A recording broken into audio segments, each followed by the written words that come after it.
नमस्कार, हाय, वेलकम। मेरा नाम है शिवांगी द्विवेदी और न्यूज़ 18 इंडिया पर आज हम बात करने जा रहे हैं एक ऐसे टॉपिक के बारे में जो कि लगातार चर्चा का विषय बना हुआ है, analogue paneer. I am sure ये पहली बार नहीं है, पहली दफ़ा नहीं है कि आपने एनालॉग पनीर के बारे में सुना होगा, उसका नाम सुना होगा, ये कीवर्ड आपने कहीं देखा होगा। लेकिन आज हम जानने वाले हैं कि एनालॉग पनीर जो होता है वो एक्चुअल में पनीर होता भी है या नहीं। उसमें सिर्फ डेयरी का इस्तेमाल ना होने से वो पूरी तरीके से मिलावटी हो जाता है क्या, उसकी परमिशन है क्या? क्योंकि कई जगहों पर एनालॉग पनीर वाकई में बिक रहा है, खुलेआम बिक रहा है। तो वो कितनी तरीके से इलीगल है या फिर कितना लीगल है उसको बेचना, इन तमाम विषयों के बारे में जानेंगे।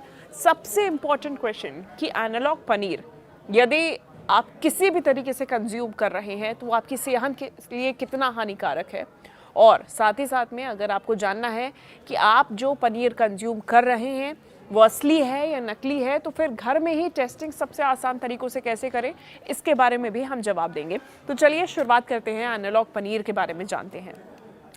तो देखिए, एनालॉग पनीर जो होता है वो असली दूध से नहीं बनता है।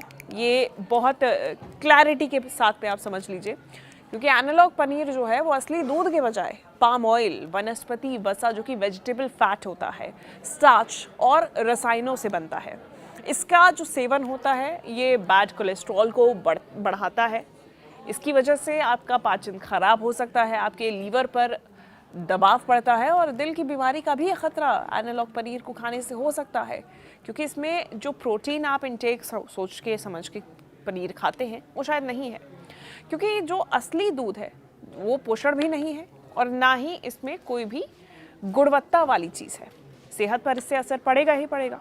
अब देखिए, सबसे पहले तो कोलेस्ट्रॉल बढ़ने की हमने बात कही, वो इसीलिए क्योंकि जो एनालॉग पनीर होता है उसमें पाम ऑयल होता है और रिफाइंड फैट होता है। ये आपके बैड कोलेस्ट्रॉल को बढ़ाता है। आपके दिल की बात करें, कोलेस्ट्रॉल आपके दिल के लिए अच्छा नहीं होता है। और सीधी सी बात है, पनीर अगर आप एनालॉग खा रहे हैं और रेगुलर बेसिस कंज्यूम कर रहे हैं तो आपका दिल का खतरा भी बढ़ जाता है। धमनियों में यानी कि आपके वेन्स में ब्लॉकेज और दिल का दौरा पड़ने की आशंका बढ़ जाती है। वो इसलिए हम कह रहे हैं क्योंकि आपका अगर कोलेस्ट्रॉल और बैड कोलेस्ट्रॉल बढ़ता जा रहा है, इससे क्या होगा कि इससे आपकी जो वेन्स हैं, आपका जो खून है वो मोटा होता जाएगा और इससे क्लॉट्स हो सकते हैं, ब्लॉकेजेस हो सकते हैं और इसीलिए आपको दिल का दौरा अचानक ही पड़ सकता है। ये आशंका इसकी बढ़ जाती है।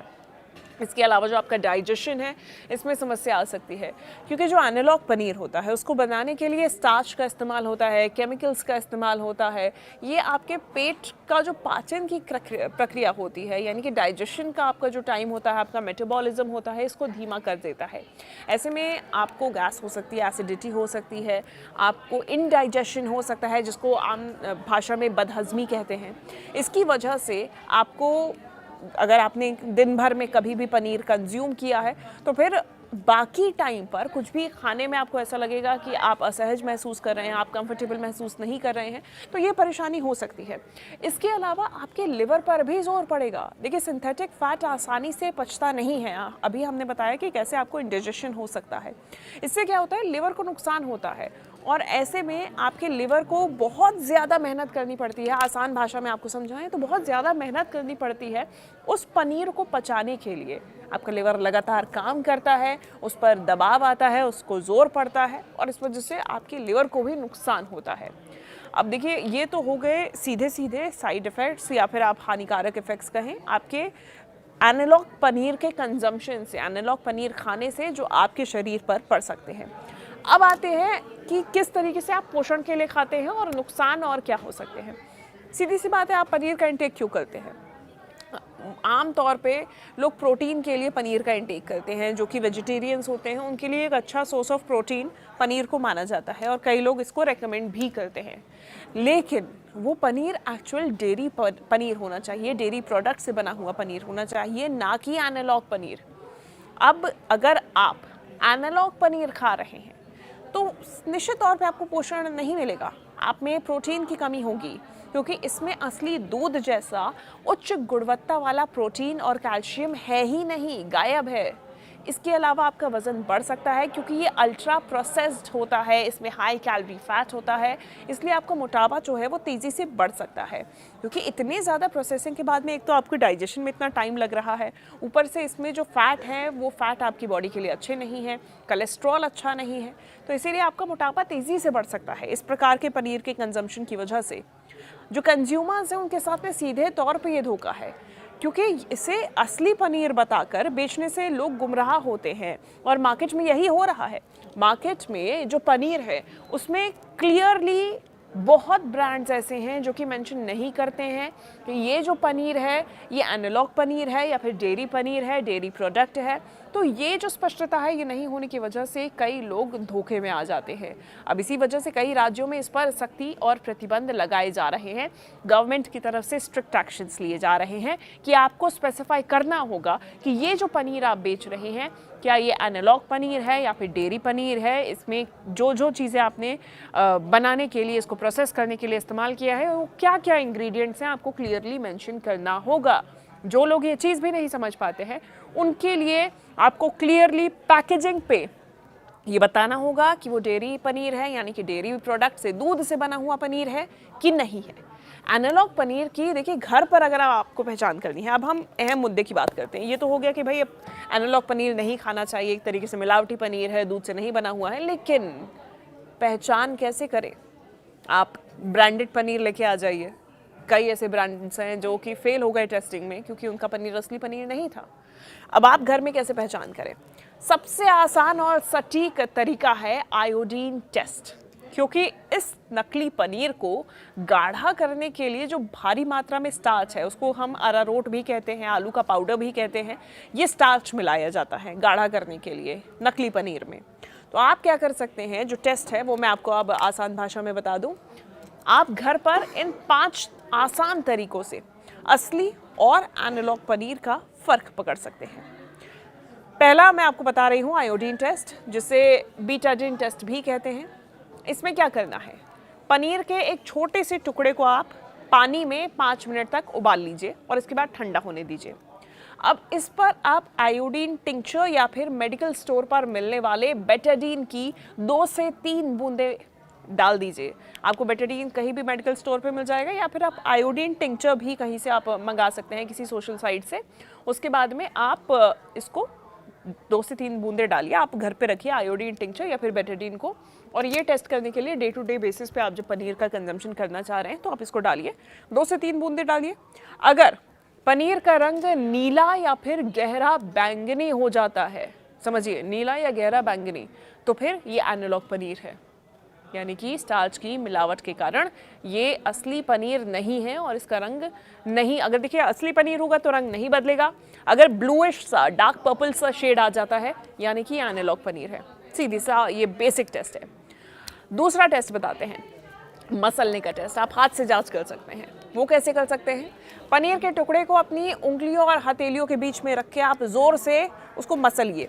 अगर असली पनीर होगा तो दूध से बना होने के कारण वो आसानी से टूटकर बिखर जाएगा, उसमें क्रम्स आ जाएंगे।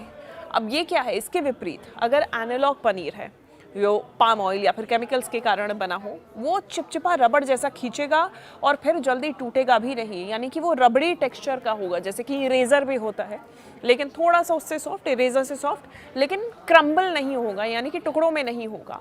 ये एक टेस्ट आप कर सकते हैं। इसके अलावा तवा या हीट टेस्ट आपको बता रही हूँ। तीसरा ये टेस्ट है, इसमें सूखे तवे या पैन पर पनीर का एक टुकड़ा आप रखिए, इसे गर्म करिए, कुछ आपको मिलाना नहीं है, सिर्फ पनीर का टुकड़ा। एनालॉग पनीर गर्म होते ही अत्यधिक तेल जो कि पाम ऑयल उसमें मिला होगा वो छोड़ना शुरू कर देगा और बहुत ज़्यादा खिंचने लगेगा, उसका टेक्सचर जो है बहुत रबड़ी सा हो जाएगा। जो असली पनीर होगा वो केवल गर्म होकर प्राकृतिक रूप से सॉफ्ट हो जाएगा, चिपक नहीं रहा है, तेल नहीं छोड़ रहा है, सॉफ्ट हो गया है तो असली पनीर है, नहीं तो फिर एनालॉग पनीर है। और आपको चौथा टेस्ट बताती हूँ, तुअर दाल टेस्ट, अरहर दाल टेस्ट। तुअर अरहर कई जगहों पे अलग अलग बोली जाती है। तो आपके उसमें क्या करना है कि पनीर को पानी में उबाल कर थोड़ा सा आप ठंडा करें, फिर उस पानी में थोड़ी सी अरहर दाल का पाउडर डाल दें। 10 मिनट के लिए इसको छोड़ दें। इसमें अगर देखें पानी का रंग हल्का लाल या पीला लाल होने लगे तो समझ जाएं कि पनीर में यूरिया या फिर डिटर्जेंट जैसी खतरनाक चीज़ें मिली हुई हैं। ये नकली पनीर है, मिलावटी पनीर है। 5वां टेस्ट आपको बताती हूँ। पैकेट का लेबल और कीमत देखें। सीधी सी बात है, इंग्रेडिएंट से आप समझ सकते हैं। यदि आप पैकेट वाला पनीर खरीद रहे हैं तो उसके पीछे की सामग्री आप ध्यान से पढ़ें। यदि उसमें vegetable oil, palm oil, starch या फिर प्लांट प्रोटीन लिखा हुआ है, ये सारी चीज़ें लिखी हुई हैं, तो वो असली पनीर नहीं है बल्कि एनालॉग पनीर है। FSSAI के नियम जो कहते हैं वो ये कहते हैं कि पैकेट पर ये लिखना ज़रूरी है क्या नहीं है। दूसरा है कीमत। किलो के अनुसार 1 किलो के जो असली पनीर है वो बनाने में लगभग 6 लीटर दूध लगता है, इसलिए इसकी कीमत करीबन 400 रुपये प्रति किलो के आसपास होती है। तो यदि आपको कोई भी पनीर 150 से 200 रुपये किलो में दे रहा है तो वो पक्का एनालॉग पनीर है। तो आप इसको ऐसे भी समझ सकते हैं। तो सीधी सी बात है, ये तमाम चीज़ें हैं, ये तमाम टेस्ट हैं, ये तमाम साइंस एक्सपेरिमेंट भी आप कह सकते हैं, जिससे आप पता लगा सकते हैं कि आपके घर में असली पनीर है कि एनालॉग पनीर है। तो आप इन चीज़ों का ज़रूर इस्तेमाल करें और अपनी सेहत का ध्यान रखें, क्योंकि ये सिर्फ मिलावटी पनीर नहीं है जो आपके शायद स्वाद से खिलवाड़ कर रहा हो। ये आपकी सेहत का सवाल है। धन्यवाद। और देश दुनिया की हर बड़ी खबर से अपडेट रहने के लिए न्यूज़ 18 ऐप डाउनलोड कीजिए और हर पल सबसे आगे रहिए।